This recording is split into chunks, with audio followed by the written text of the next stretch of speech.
This is Chelsea Hawkins, and for my internship in ED/ET 650, I will be doing hitting modules. For module number 1, we will cover the basics of hitting. In this module, the very basic aspects of hitting will be covered. This is produced as a movie, so you may press pause at any time if you need more time to read or watch a video. It is meant to be self-paced, so you may also rewind or fast forward as needed. First, we are going to talk about the importance of our eyes. To state the obvious, if we can't see the ball, then we definitely aren't going to be able to hit it. Therefore, our eyes and head are the most important part of the swing. A lot of hitters will not fully turn their head to face the pitcher, which allows only one eye to be on the pitcher and the ball. It is important that we get both eyes facing the pitcher and the ball, especially if your front eye, which is the eye that is closest to the pitcher, is not your dominant eye. The easiest way to determine which eye is dominant is to make a circle with your hand by touching your thumb to your index finger. Pick a target, such as a doorknob across the room. Center the doorknob in the circle made by your hand and close your right eye. Look for displacement of the target outside of the circle. Repeat this same thing with your left eye closed. Your dominant eye is the eye that is open when the doorknob is most centered in the circle. On the next slide, you will see an example of a correct and incorrect head position. Let's talk about knuckle alignment.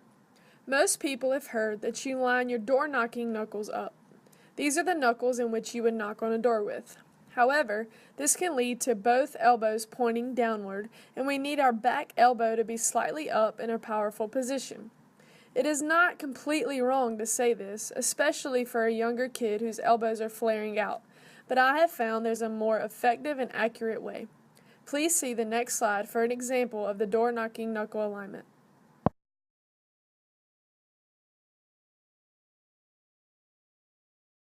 I have found that a better explanation would be that your top hand knuckles should split your bottom hand knuckles in half. This will also lead to your bottom hand knuckles splitting your top hand knuckles in half.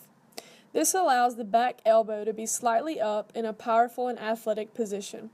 This also allows the wrist to be in a stronger position in order to work inside of the ball effectively and have more control with the barrel at contact. We will further discuss this technique in Module 2. Additionally, we want to make sure that we are holding the bat in the top of our palm. This is so the bat is mostly in your fingers. We do not want the bat to be sitting in the middle of our palm. Next, you will see an example of an ideal knuckle alignment.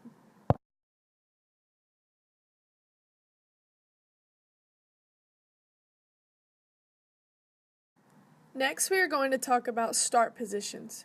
First and foremost, there is no one right way to a good start position.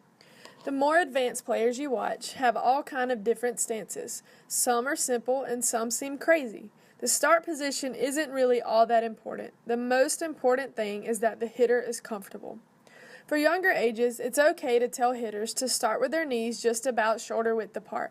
To make it really simple, you can tell them to jump up in the air, and how they land on their feet is usually a good and natural athletic position. Even though many hitters do not start the same, everything after their start position is fairly similar. Thus, many successful hitters can look very different, but there are many things they do almost exactly the same, which is what allows them for their success. These key points are what I like to call the must of hitting. We will discuss these throughout the next learning module. Next is a video demonstrating how to use a jump to get a hitter in an athletic position.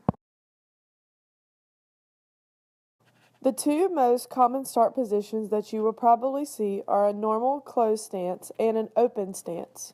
For a normal closed stance, the hitter is in an athletic position and both feet are parallel. This is what a hitter will more than likely achieve when doing the jump to an athletic position exercise. The second is an open stance. This is where the hitter's front leg and hip are slightly open, but will eventually come back even with the back foot after the hitter has taken their load. We will talk about the load in Module 2. In the next slide, you will see examples of the two start positions we have just discussed. Thank you for watching Module 1, The Basics of Hitting.